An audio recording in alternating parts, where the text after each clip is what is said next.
I need thee every hour, most gracious Lord. No tender voice like thine can peace afford. I need thee every hour, most gracious Lord. No tender voice like thine can peace afford. I need thee, oh, I need thee. Every hour I need thee. Oh, bless me now, my Savior. I come to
Shalom, selamat malam Bapak Ibu, Saudara-saudara sekalian. Selamat berjumpa kembali, selamat datang di Kebaktian Doa ICLA.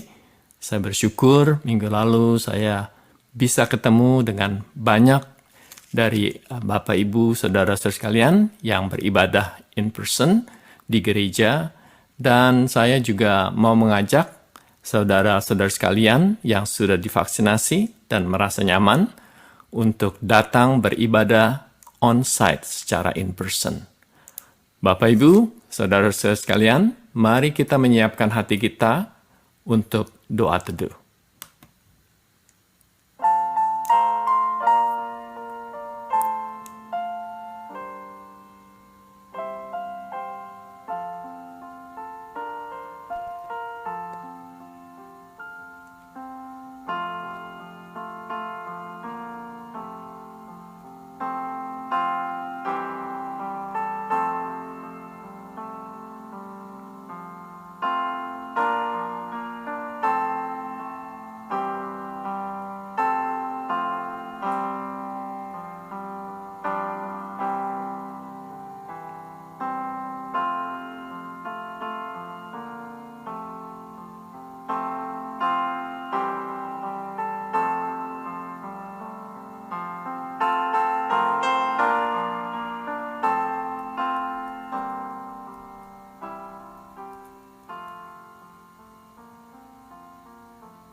Amin.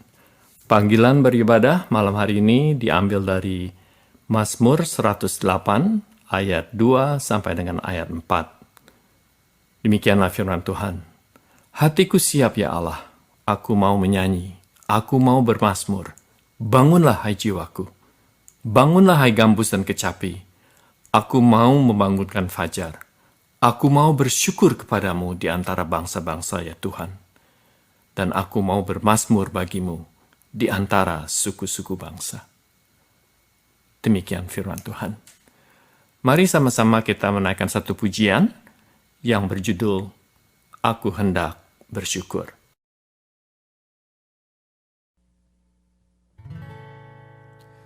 Aku hendak bersyukur pada Tuhan karena keadilan-Nya dan bermazmur bagi nama Tuhan yang maha tinggi. Ya Tuhan, Tuhan kami, betapa mulianya nama-Mu, Tuhan kami, dimuliakan atas seluruh bumi.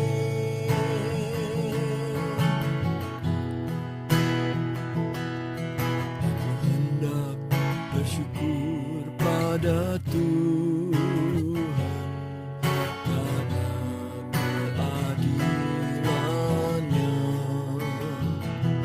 dan bermazmur bagi nama Tuhan yang maha tinggi. Ya Tuhan, Tuhan kami, betapa mulianya nama-Mu, Tuhan kami, dimuliakan atas seluruh bumi. Shalom Bapak Ibu Saudara yang saya kasih dalam Yesus Kristus. Hari ini kita telah sampai pada pertengahan minggu di hari Rabu, dan kita rindu agar firman Tuhan pada malam hari ini dapat memberkati kita semua. Bacaan firman Tuhan hari ini diambil dari kitab Roma, pasal 13, ayat 11-14. Kita masih tetap belajar dalam kitab Roma dengan tema hidup yang menghadirkan Kristus. Saya akan membacakan buat Bapak Ibu Saudara Roma pasal 13 ayat 11 sampai 14. Hal ini harus kamu lakukan, karena kamu mengetahui keadaan waktu sekarang, yaitu bahwa saatnya telah tiba bagi kamu untuk bangun dari tidur. Sebab sekarang keselamatan sudah lebih dekat bagi kita daripada waktu kita menjadi percaya. Hari sudah jauh malam, telah hampir siang. Sebab itu marilah kita menanggalkan perbuatan-perbuatan kegelapan dan mengenakan perlengkapan senjata terang. Marilah kita hidup dengan sopan, seperti pada siang hari, jangan dalam pesta pora dan kemabukan, jangan dalam percabulan dan hawa nafsu, jangan dalam perselisihan dan iri hati. Tetapi, kenakanlah Tuhan Yesus Kristus sebagai perlengkapan senjata terang, dan janganlah merawat tubuhmu untuk memuaskan keinginannya. Mari kita berdoa. Ya Tuhan, kami mau menyerahkan untuk malam hari ini, berbicaralah kepada setiap kami, agar sungguh ya Tuhan, kehidupan kami boleh membawa terang, boleh menjadi saksi bagi orang di sekitar kami. Kami rindu agar sungguh kehidupan kami boleh menghadirkan Kristus ya Tuhan. Berbicaralah kepada kami ya Tuhan, kami siap mendengarnya. Dalam nama Tuhan Yesus kami berdoa. Amin. Bapak Ibu Saudara, dalam beberapa minggu ini kita berbicara tentang relasi dengan sesama kita, tentang mengasihi satu dengan yang lain, mengasihi orang lain seperti dengan diri kita sendiri. Kita sebagai orang yang telah Tuhan tebus, kita perlu menunjukkan kasih yang tulus itu, kasih yang tidak berpura-pura. Dan kita mengasihi itu karena Tuhan yang terlebih dahulu mengasihi kita. Dan kasih itu tidak hanya terjadi seharusnya hanya dalam keluarga kita saja, atau hanya di dalam lingkup gereja atau komunitas orang Kristen. Namun kita perlu mengasihi untuk orang yang lebih luas lagi, di tengah komunitas kita, di tempat kita bekerja, di tengah orang-orang di luar gereja. Saudara, di dalam pasal 13, kalau kita membaca di dalam perikop awalnya, maka juga kita akan menemukan bahwa kita perlu mengasihi lebih luas lagi. Tidak hanya di dalam lingkup kita saja, Paulus mengatakan kita perlu mengasihi dan menunjukkan perbuatan baik itu kepada pemerintah-pemerintah sebagai orang-orang yang telah Tuhan pilih dan tempatkan di dalam posisi tersebut. Nah, kita harus menjadi warga negara yang baik dan dengan menunjukkan kelakuan kita yang baik di tengah masyarakat, seperti mungkin membayar pajak dan juga hal-hal lain yang perlu kita lakukan, dan kita perlu mendoakan bagi pemerintah, bagi negara ini. Lalu di ayat 9, Paulus juga mengingatkan kembali untuk kita perlu untuk mengasihi sesama kita seperti diri kita sendiri, seperti yang Tuhan Yesus ajarkan kepada kita. Mengapa Paulus mengatakan ini terus berulang-ulang tentang relasi kita dengan sesama kita? Karena dengan kita menunjukkan kasih kita kepada orang lain, ini menunjukkan bagaimana hidup kita ini menghadirkan Kristus dalam hidup mereka. Pertanyaannya, saudara, bagaimana kita bisa menghadirkan Kristus dalam kehidupan kita, di tengah komunitas kita? Bagaimana agar kehidupan kita ini agar bisa menjadi saksi bagi orang lain? Di ayat 11 berkata, hal ini harus kamu lakukan, karena kamu mengetahui keadaan waktu sekarang, yaitu bahwa saatnya telah tiba bagi kamu untuk bangun dari tidur. Sebab sekarang keselamatan sudah lebih dekat bagi kita daripada waktu kita menjadi percaya. Saudara, kalau kita membaca ayat ini lalu kita bertanya, apa yang dimaksud dengan Paulus kita harus bangun dari tidur? Apa artinya ini kita tidur secara fisik dan kita harus bangun? Bapak Ibu Saudara, yang dimasukkan di sini adalah kita perlu terus berjaga-jaga di dalam kerohanian kita. Jangan sampai kerohanian kita itu sampai tertidur, tidak melakukan apapun, bermalas-malasan, tidur di dalam kedagingan kita, sehingga kita merasa sampai nyaman. Kita tidak melakukan apapun, sambil kita menantikan kedatangan Tuhan Yesus yang kedua kali. Kita tidak berjaga-jaga. Sama seperti contohnya, saudara, di dalam Matius pasal 25 ayat 1-13, ini menceritakan tentang 5 gadis yang bijaksana, juga gadis-gadis yang bodoh. Saudara, kalau saudara membaca ini, dari bagian ini, maka kita akan melihat bagaimana mereka itu sedang menantikan mempelai laki-laki. Mereka sama-sama menunggu, tetapi gadis-gadis yang bodoh ini membawa pelita itu dengan tidak membawa minyak. Sedangkan kalau gadis yang bijaksana itu, mereka membawa pelita juga, tapi juga menyiapkan minyaknya. Mari saudara kita melihat apa yang terjadi dengan gadis-gadis ini. Kalau kita lihat dari gadis yang bodoh yang pertama, gadis ini mereka tidak membawa cukup minyak seperti gadis-gadis yang bijaksana. Mereka tidak mempersiapkan diri mereka kalau suatu waktu mempelai laki-laki itu tiba dan mereka tidak memperkirakan apakah pelita itu cukup. Yang kedua adalah mereka tidak berjaga-jaga, saudara.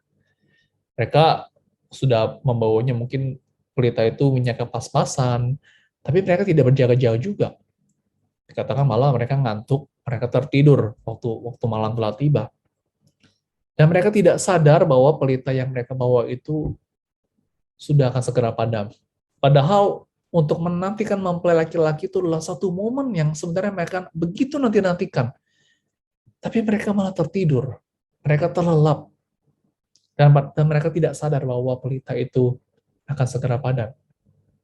Maka saudara, ketika mempelai laki-laki itu datang, gadis yang bijaksana itu telah siap menantikan kedatangannya, dan masuk bersama mempelai laki-laki, dan masuk ke dalam ruang perjamuan kawin. Sedangkan gadis yang bodoh itu begitu panik, pasti kelabakan untuk mencari minyak, agar pelitanya itu agar tetap terus menyala. Mereka yang tadinya seharusnya bertujuan untuk menyambut kedatangan mempelai laki-laki, tapi jadinya sekarang malah mencari minyak. Tidak siap, karena takut pelita itu padam. Namun sayangnya saudara, ketika mereka sudah cukup minyaknya itu, mereka sudah mengisi pelita itu, mereka baru sadar bahwa mereka itu terlambat. Pintu telah tertutup. Mereka telah melewati momen penting itu. Bapak Ibu Saudara, dari perumpamaan ini kita melihat bagaimana gadis yang bijaksana itu selalu berjaga-jaga, selalu mempersiapkan minyaknya. Walaupun pada saat itu tengah malam juga, mereka tetap berjaga. Tetap menjaga pelita itu sampai mempelai itu datang. Dan pada akhirnya mereka menikmati perjamuan itu bersama dengan mempelai laki-laki. Walaupun ketika mereka itu harus berjaga, mereka harus ngantuk. Mungkin mereka ngantuk juga, tapi mereka tetap terjaga. Mereka tidak terlelap. Sedangkan gadis yang bodoh datang dengan tidak persiapan, tidak berjaga-jaga, tertidur. Mereka tidak menjaga pelita itu agar tetap terus menyala. Mereka melewati momen yang penting itu. Saudara, mungkin saudara bisa membayangkan saat ini kita, anggaplah kita seperti gadis-gadis yang sedang menantikan mempelai laki itu. Kita yang menantikan Tuhan Yesus yang datang kedua kali. Dan kita memegang, masing-masing kita mempunyai pelita di tangan kita. Bayangkan saudara, pelita itu ada di tangan kita. Kita bertanggung jawab untuk menjaga pelita ini tetap menyala. Kita yang harus mengatur sendiri persediaan minyak. Dan kita juga harus terus berjaga-jaga menantikan kedatangan Tuhan Yesus. Walaupun mungkin tidak tahu kapan, kita harus tetap berjaga-jaga. Mungkin kalau seperti gadis-gadis itu, sampai malam-malam suntuk, tetap terus terjaga. Nah, saudara, bagaimana kelanjutan cerita ini? Kalau misalkan kita sendiri yang mempunyai pelita itu. Itu semua tergantung kepada kita semua, saudara. Bagaimana kita mengaturnya dan bagaimana kita melakukannya.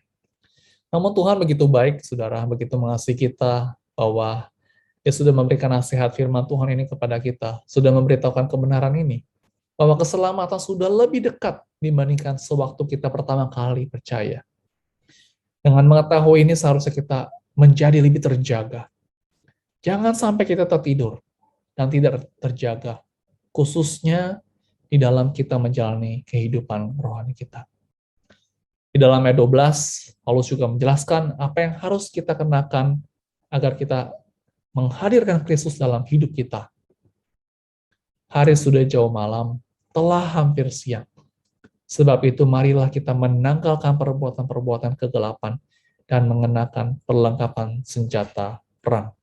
Bapak Ibu Saudara, malam dan juga perbuatan-perbuatan kegelapan yang dimaksud di sini adalah diibaratkan seperti dosa. Di sini disebutkan sebagai perbuatan-perbuatan kegelapan seperti pesta pora, mabuk, melakukan kecabulan, hawa nafsu, perselisihan, dan juga iri hati. Perbuatan-perbuatan seperti ini akan muncul karena dosa yang menguasai hidup kita. Bayangkan Bapak Ibu Saudara, kita sebagai orang Kristen, jika kita hidup masih di dalam kegelapan, masih hidup di dalam dosa, kehidupan kita tidak menjadi saksi, saudara. Seperti yang tadi disebutkan, contohnya kita masih hidup, masih pesta pora, mabuk-mabukan, melakukan kecabulan, hawa nafsu, melakukan perjudian, menipu, sering bertengkar, banyak sekali konflik, suka iri hati, berkata-kata kasar, berkata-kata kotor. Dan saudara, ketika ada orang lain melihat kehidupan kita seperti ini, apakah kita sungguh menghadirkan Kristus dalam hidup kita? Apakah kita sungguh telah menjadi saksi bagi Tuhan? Saya rasa tidak, saudara. Oleh sebab itu, saudara, kita sebagai anak-anak Tuhan yang telah Tuhan selamatkan, kita tidak bisa lagi hidup dalam kehidupan yang lama ini.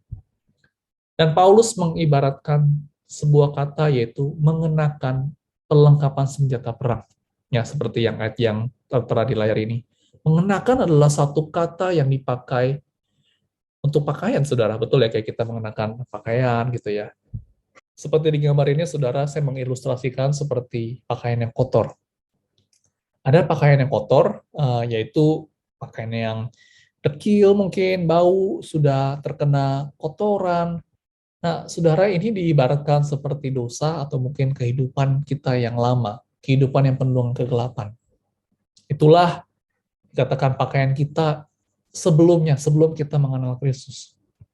Namun saudara, ketika kita sudah mengenal Tuhan Yesus, dan Tuhan Yesus sudah menebus dan menyucikan kita, kita perlu menanggalkan pakaian kegelapan itu, pakaian yang sudah lagi kotor, yang penuh dengan dosa itu, dengan gaya hidup yang dipenuhi dengan kegelapan. Kita mengganti pakaian itu dengan mengenakan pakaian yang baru, yang terang, yang bersih, yang tak bercacat, yang diperlengkapi dengan senjata terang, ya, seperti tadi yang ayat yang sebelumnya kita baca. Terus lalu kita bertanya mungkin saudara, mengapa kok pakaian disebut sebagai senjata? Sebuah senjata adalah dipakai untuk membela diri atau melawan musuh.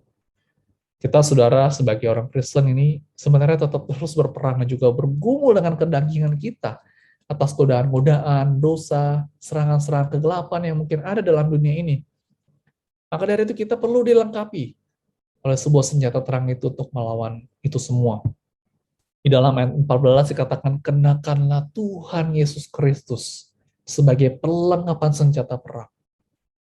Paulus mengatakan bahwa perlengkapan senjata itu adalah Tuhan Yesus itu sendiri. Yesus Kristus adalah pakaian yang terbaik yang dapat dikenakan oleh orang-orang Kristen.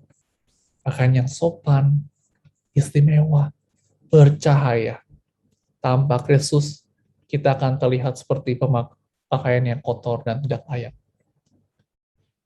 Maka dari itu, saudara, tidakkah kita bangga dan bersyukur kita mempunyai Tuhan seperti Tuhan Yesus? Dia telah menebus dan menyucikan kita, sehingga kita itu menjadi ciptaan yang baru. Seperti di dalam 2 Korintus pasal 5 ayat 17 mengatakan, jadi siapa yang ada di dalam Kristus, ia adalah ciptaan yang baru. Yang lama sudah berlalu, sesungguhnya yang baru sudah datang. Kita telah menjadi ciptaan yang baru. Maka dari itu, marilah kita kenakan Tuhan Yesus Kristus sebagai perlengkapan senjata terang kita, dan biarkan hidup kita ini senantiasa menghadirkan Kristus. Saudara, ada seorang yang bernama Immanuel. Dia kelahiran di Afrika. Luar biasa, saudara, namanya Immanuel. Kalau kita melihat namanya, ini sepertinya seperti orang Kristen ya. Tuhan beserta dengan kita. Kalau saudara melihat dalam kisah hidupnya, saudara, Immanuel ini, dia sebenarnya lahir dari lingkungan yang begitu miskin.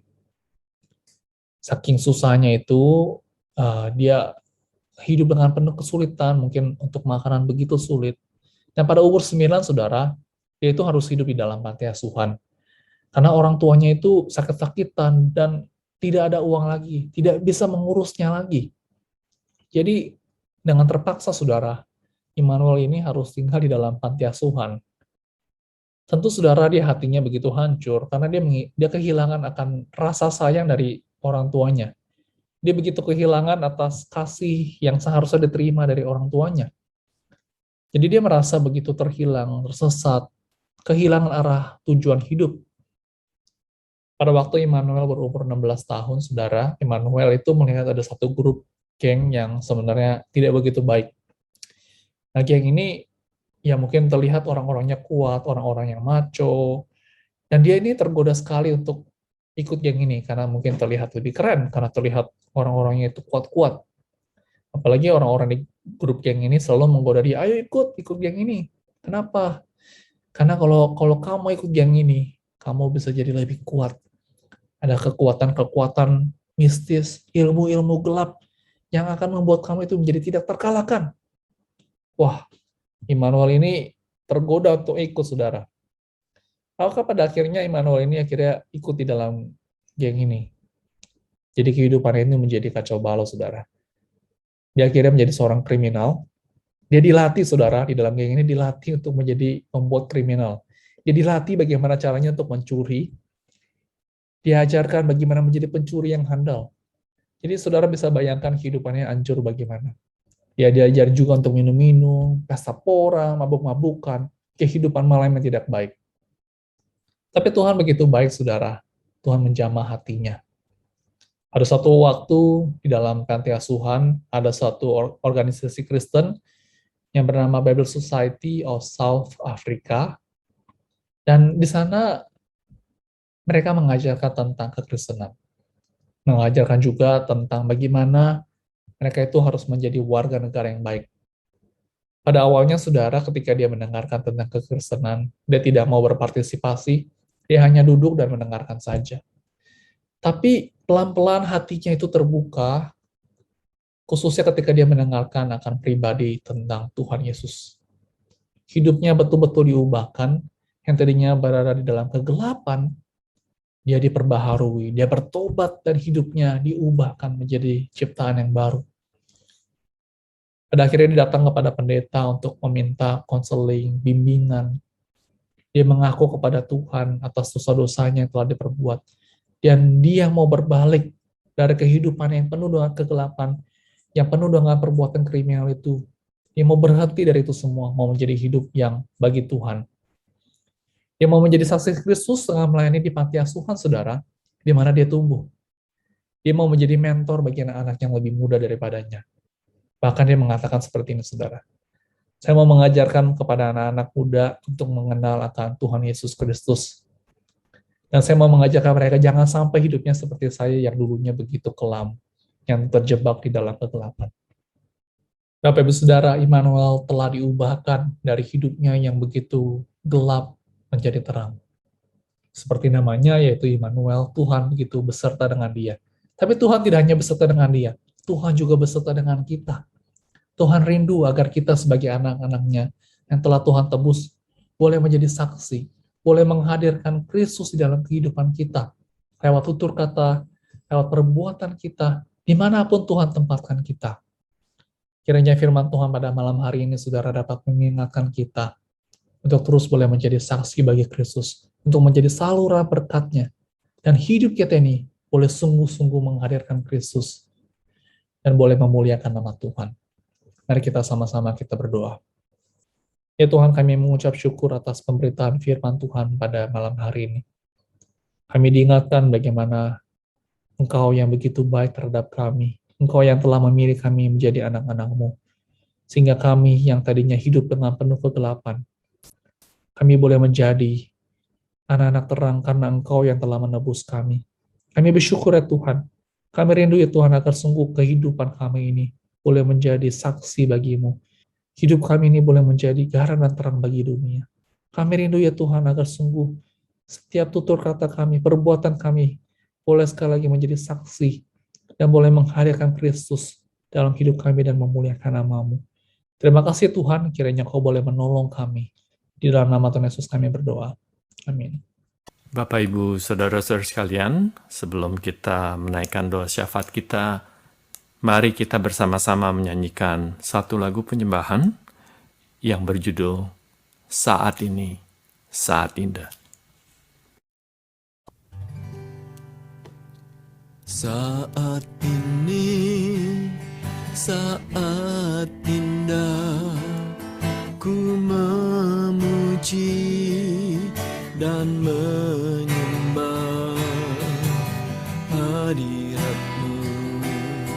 Ku rasakan saat ku sembah Kau.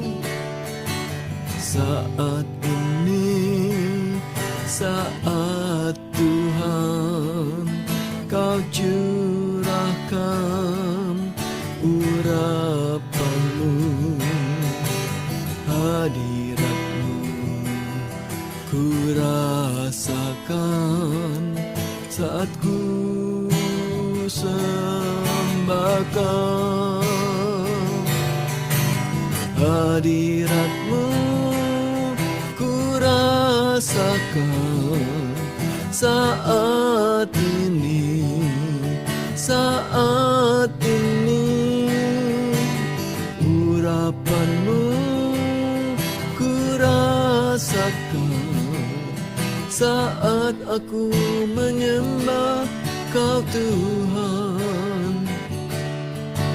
Saat ini, saat indah ku memuji dan menyembah hadirat-Mu. Ku rasakan saat ku sembah Kau. Saat ini, saat Tuhan Kau curahkan urapan-Mu, hadirat-Mu ku rasakan saat ku sembah Kau. Hadirat-Mu ku rasakan saat ini, saat ini. Urapan-Mu ku rasakan saat aku menyembah Kau Tuhan. Saat aku menyembah Kau Tuhan.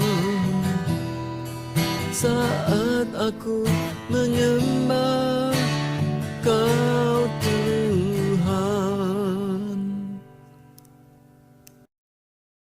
Bapak Ibu Saudara, mari kita mengucap syukur kepada Tuhan atas anugerah dan kebaikan Tuhan dalam hidup kita. Kita mau bersyukur atas firman Tuhan yang boleh kita selalu dengar. Kita bersyukur atas gereja. Kita bersyukur atas nafas kehidupan yang telah Tuhan beri. Kita juga mau bersyukur atas negara dan juga pemerintah. Mari kita sama-sama kita berdoa. Tuhan, kami mau mengucap syukur atas banyak hal dalam kehidupan kami. Secara khusus atas kehidupan yang Kau telah berikan kepada kami ya Tuhan. Kami bersyukur ya Tuhan. Kami juga bersyukur ya Tuhan atas firman Tuhan, di mana Kau boleh berbicara kepada kami. Kami bersyukur ya Tuhan atas firman-Mu yang boleh kami baca, yang boleh kami dengar, yang boleh menjadi pelita dalam kehidupan kami. Kami bersyukur atas gereja Tuhan. Kami bersyukur atas nafas kehidupan hari demi hari Kau boleh memelihara kami. Terima kasih Tuhan. Dan kami mau bersyukur atas negara ini ya Tuhan. Kami bersyukur atas pemerintahan yang sudah Kau boleh pilih. Kami bersyukur atas mereka ya Tuhan, bagi banyak hal ya Tuhan. Kami bersyukur ya Tuhan. Terima kasih Tuhan. Di dalam nama Tuhan Yesus kami berdoa. Amin. Saudara, kita mau mendukung saudara-saudara kita yang bergumul secara kesehatan. Kita mau mendukung terus untuk Ibu Diana, Ibu Martina, Ibu Sieni, Ibu Elsia, Ibu Sandy. Kita mau doakan juga untuk Ibu Sandy untuk kesehatannya. Untuk juga Bapak Irawan, untuk Bapak Andi. Mari kita sama-sama kita mendukung saudara kita di dalam doa. Tuhan, kami mau berdoa ya Tuhan bagi saudara-saudara kami yang bergumul secara kesehatan. Mereka yang mengalami sakit, penyakit. Kami berdoa ya Tuhan agar Kau boleh menjamah mereka satu persatu. Kau boleh memberikan pengharapan di dalam kehidupan mereka, di dalam iman mereka. Mereka terus boleh berharap kepada Tuhan. Kami berdoa bagi Ibu Diana ya Tuhan. Kami berdoa ya Tuhan, berdoa campur tangan dalam proses kemo dan juga radiasi yang harus dilakukan, berikan kekuatan kesehatan yang baik. Kami berdoa bagi Ibu Martina, kami berdoa terus bagi kesehatannya Tuhan. Kau boleh campur tangan bagi kesehatannya. Bagi Ibu Siani ya Tuhan, terus Kau boleh memelihara kehidupannya Tuhan. Bagi Ibu Elsie untuk kesehatannya, dan juga bagi Ibu Sandy, kami berdoa Tuhan turut campur tangan, boleh menjamah kesehatannya. Kami berdoa juga untuk Bapak Irawan, Bapak Andi, saudara-saudara kami yang mungkin kami tidak sebutkan juga ya Tuhan. Kami berdoa agar sungguh Kau boleh memelihara mereka, menjamah mereka satu persatu, dan memulihkan mereka ya Tuhan. Terima kasih Tuhan, menyerahkan semua saudara kami yang bergumul secara kesehatan di dalam nama-Mu. Amin. Bapak Ibu Saudara, mari kita berdoa untuk ibadah dalam minggu ini. Kita mau berdoa bagi para hamba Tuhan yang akan menyampaikan firman Tuhan, melayani pelayanan mimbar. Kita doakan untuk Pendeta Yahya yang akan melayani. Berdoa juga untuk penginjil Michael Ting yang akan membawakan firman Tuhan di dalam kebaktian bahasa Inggris.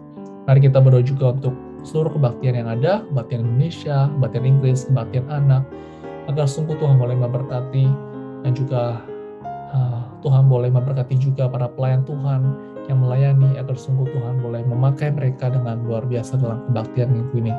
Mari kita mendukung ibadah dalam doa. Tuhan, kami mau berdoa untuk dalam setiap persiapan ibadah minggu ya Tuhan.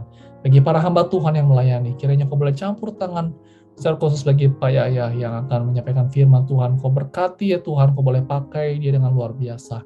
Kami juga berdoa bagi penginjil Michael Ting ya Tuhan, kiranya Kau boleh memberkati dia Tuhan dalam segala persiapan, dan juga setiap firman Tuhan yang boleh dibawakan boleh sekali lagi menjadi impact, menjadikan berkat bagi jemaat di secara khusus bagi kebaktian Inggris. Kami berdoa juga bagi seluruh kebaktian yang ada Tuhan, kebaktian yang sudah berjalan dengan onsite, Kau terus boleh memberkati. Kau juga boleh memberkati ya Tuhan, bagi kebaktian bahasa Inggris, kebaktian Indonesia, kebaktian juga anak ya Tuhan. Berkati ya Tuhan, berkati pelayan Tuhan yang melayani, agar sungguh mereka juga boleh bertumbuh di dalam Tuhan, dan juga mereka boleh menjadi berkat bagi gereja-Mu. Terima kasih Tuhan, dalam Tuhan Yesus kami berdoa. Amin.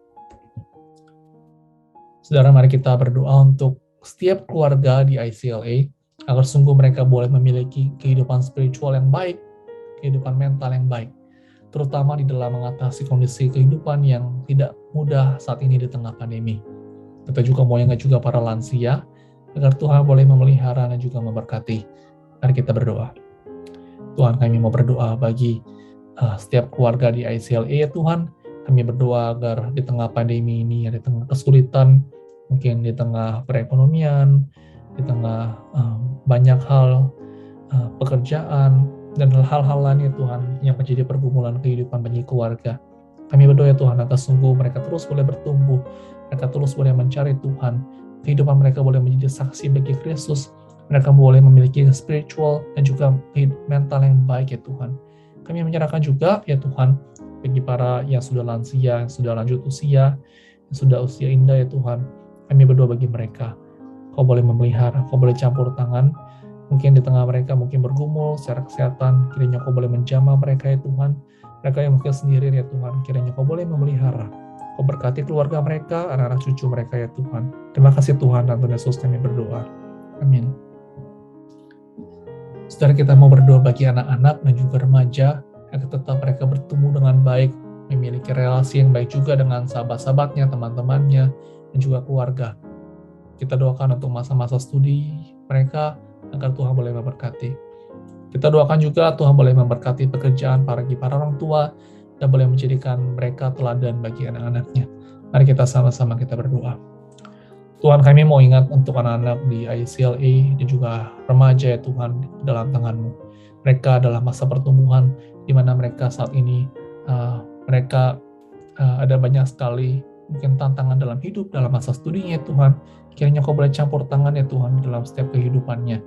Kami mau berdoa ya Tuhan, agar sungguh mereka boleh bertumbuh dengan baik, mengenal Engkau, mereka mempunyai relasi yang baik dengan Engkau, dan juga memiliki relasi yang baik dengan teman-teman dan juga keluarga. Kami mau ingat para orang tua di ICLA ini, agar sungguh Kau boleh memberkati setiap keluarga, para suami, istri, orang tua, boleh menjadi panutan dalam sikap kata, tutur kata mereka. Tuhan boleh menjadi berkat bagi anak-anak, boleh menjadi teladan. Kami berdoa bagi keluarga di ICLA Tuhan, agar sungguh mereka menjadi keluarga yang takut akan Tuhan. Dalam nama Tuhan Yesus kami berdoa. Amin. Saudara, mari kita terus berdoa bagi Amerika. Kita berdoa bagi pemerintah negara ini dalam mereka mengambil keputusan dan juga kebijakan negara. Kita berdoa bagi para pemimpin-pemimpin yang telah Tuhan pilih, berdoa bagi presiden, wakil presiden, dan juga seluruh jajarannya, agar sungguh Tuhan boleh campur tangan, menolong, memberkati. Kita berdoakan untuk kestabilan negara, perekonomian negara juga, dan kita juga mau berdoa bagi orang-orang Kristen, gereja-gereja di Amerika, agar mereka boleh menjadi saksi bagi dunia. Mari kita berdoa. Tuhan, kami mau berdoa bagi Amerika, kami bersyukur untuk negara ini ya Tuhan, dan kami mau berdoa bagi para pemerintah negara ya Tuhan yang pada saat ini menjabat, yang pada saat ini Kau boleh berikan kepercayaan khusus bagi mereka. Kami berdoa ya Tuhan agar sungguh mereka boleh mengambil keputusan yang bijak, mengambil keputusan yang terbaik bagi negara. Kami berdoa ya Tuhan untuk kestabilan negara, perekonomian negara ini ya Tuhan, kiranya Kau boleh menolong ya Tuhan agar boleh tetap stabil, menjadi baik. Kami berdoa juga ya Tuhan, bagi gereja-gereja, bagi orang-orang Kristen di Amerika, agar mereka boleh menjadi saksi bagi Kristus, saksi bagi dunia ini ya Tuhan, agar sungguh banyak orang boleh percaya kepada Tuhan. Terima kasih Tuhan, dalam nama Tuhan Yesus kami berdoa. Amin. Bapak Saudara, mari kita berdoa bagi Afghanistan. Saudara sudah melihat mungkin berita pada saat ini, di mana mereka ini begitu mengalami ketakutan, ketidakstabilan negara, kepanikan. Mereka mungkin tidak tahu harus berbuat apa, tidak tahu harus mau bagaimana lagi. Kita berdoa bagi mereka agar sungguh Tuhan boleh menjaga, Tuhan boleh melindungi mereka. Di tengah mungkin ketakutan mereka, Tuhan boleh berikan mereka kedamaian. Kita terus berdoakan bagi masa depan mereka, masa depan negara ini, kiranya Tuhan boleh campur tangan. Berdoa agar sungguh mereka yang kelaparan juga pada saat ini belum ada tempat tinggal, agar sungguh Tuhan boleh menyediakan. Kita juga boleh doa untuk orang-orang Kristen yang mungkin menjadi minoritas di sana, agar sungguh Tuhan boleh melindungi dan Tuhan boleh berikan kekuatan. Mari kita berdoa. Tuhan, kami melihat berita pada saat ini begitu, kami terkejut akan berita-berita ini ya Tuhan, dan kami berdoa mau mengingat bagi orang-orang yang berada di Afghanistan pada saat ini yang begitu ketakutan, mereka yang begitu mengalami keputusasaan terhadap negaranya, ketidakstabilan dalam politik, di mana mereka ini harus tidak tahu harus berbuat apa, mereka tidak tahu harus kemana ya Tuhan. Tuhan, Kau boleh berbelas kasihan bagi negara ini, Kau boleh menjaga ya Tuhan, Kau boleh melindungi umat-Mu ya Tuhan. Di tengah adanya ketakutan, Kau boleh berikan damai sejahtera bagi mereka ya Tuhan. Kami berdoa juga ya Tuhan bagi mereka yang pada saat ini mengalami kelaparan, mengalami kesulitan, tidak ada pekerjaan, tidak ada tempat tinggal ya Tuhan. Kiranya Kau boleh menyediakan, berikan kelancaran bagi mereka. Kami mau ingat juga ya Tuhan bagi orang-orang Kristen yang mungkin berada di Afghanistan yang menjadi minoritas. Kami berdoa bagi mereka, Kau boleh melindungi mereka. Berikan mereka iman yang teguh padamu ya Tuhan, agar sungguh Kau boleh memberikan perlindungan bagi mereka. Berikan kekuatan bagi orang-orang Kristen di sana ya Tuhan. Kami mau ingat bagi Afghanistan, ke dalam tangan-Mu, kiranya Kau boleh campur tangan. Dan Tuhan Yesus kami berdoa. Amin. Saudara, mari kita berdoa bagi Haiti, yang pada saat ini kalau saudara melihat berita, mereka terkena gempa. Banyak dari mereka itu kehilangan tempat tinggal, kehilangan pekerjaan, kehilangan banyak hal keluarga mereka. Dan kita mau berdoa bagi mereka agar sungguh Tuhan boleh campur tangan, menolong, memulihkan. Kita mau berdoa juga agar Tuhan boleh hiburkan, kuatkan bagi mereka yang berduka, yang terluka, Tuhan boleh pulihkan. Kita mau berdoa. Ya Tuhan, kami mau berdoa bagi Haiti pada saat ini, mereka begitu kesulitan ya Tuhan karena gempa yang melanda di dalam negara mereka. Kami berdoa ya Tuhan agar sungguh Kau boleh memulihkan mereka ya Tuhan, di tengah situasi yang begitu sulit, situasi yang tidak mudah ini ya Tuhan.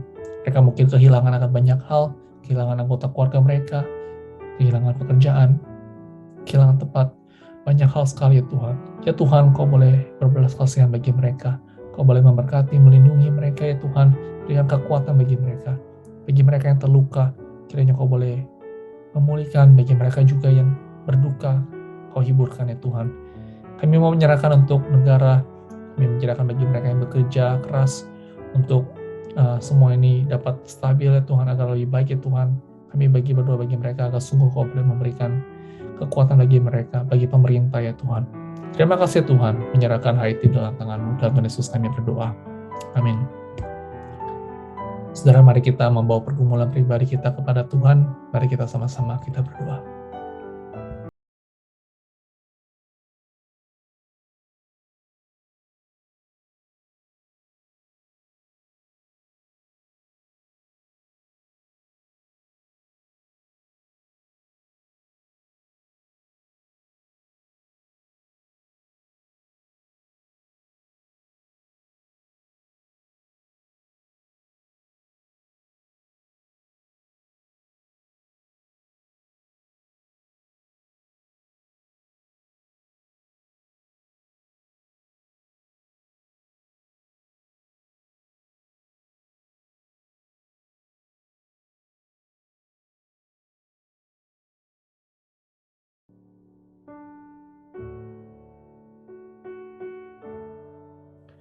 Tuhan, kami mau percaya kepadamu sebagai gembala kami yang baik.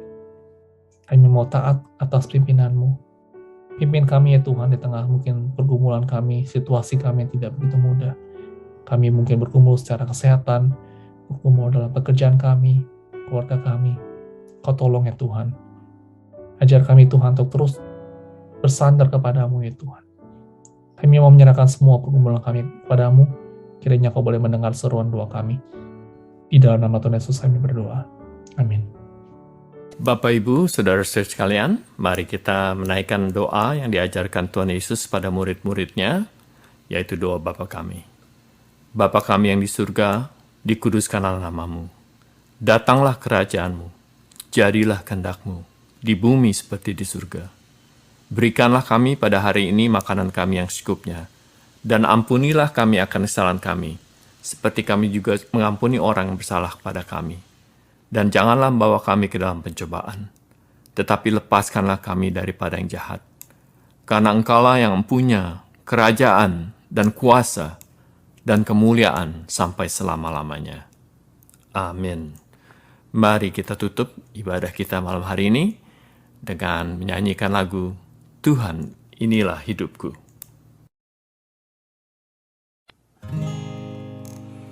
Tuhan, inilah hidupku.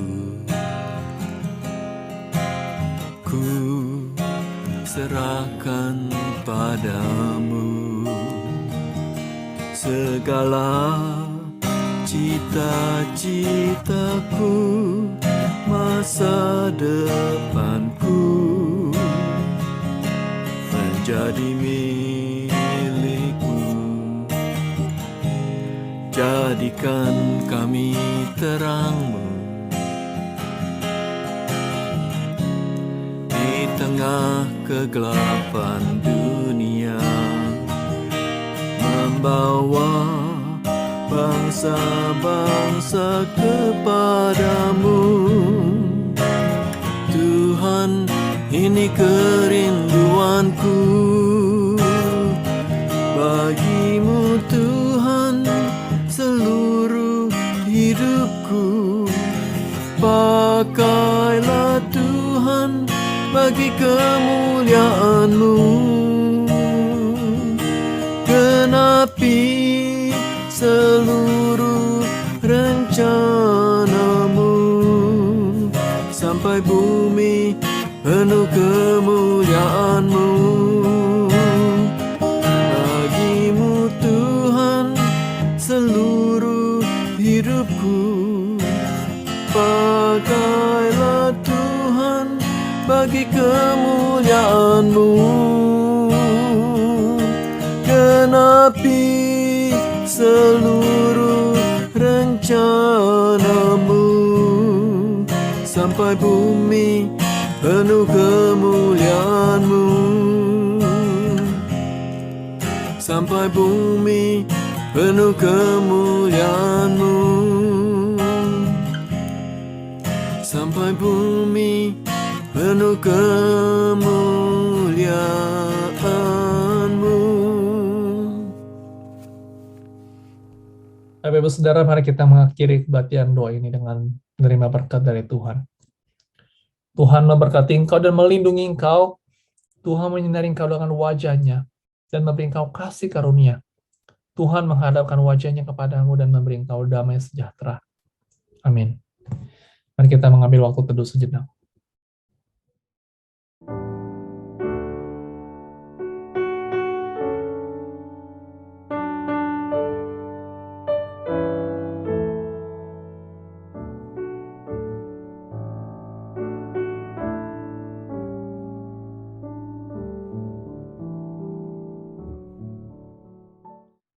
Baik Bapak Ibu Saudara, demikian kebaktian doa pada malam hari ini. Jangan lupa pada hari Jumat ini akan ada Sempetra dengan topik Jika Tuhan Ada, Mengapa Ada Kejahatan? Yang akan dibawakan oleh penginjil Wilson Jeremiah. Mari kita sama-sama boleh mengikuti Sempetra pada hari Jumat ini jam 8 malam dalam channel YouTube kita, IC Los Angeles. Baik Saudara, selamat malam. Tuhan Yesus memberkati kita semua.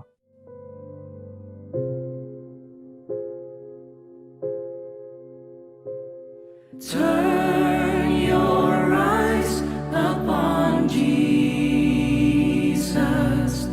Look full in His wonderful face, and the things of earth will grow strangely dim in the light of His glory.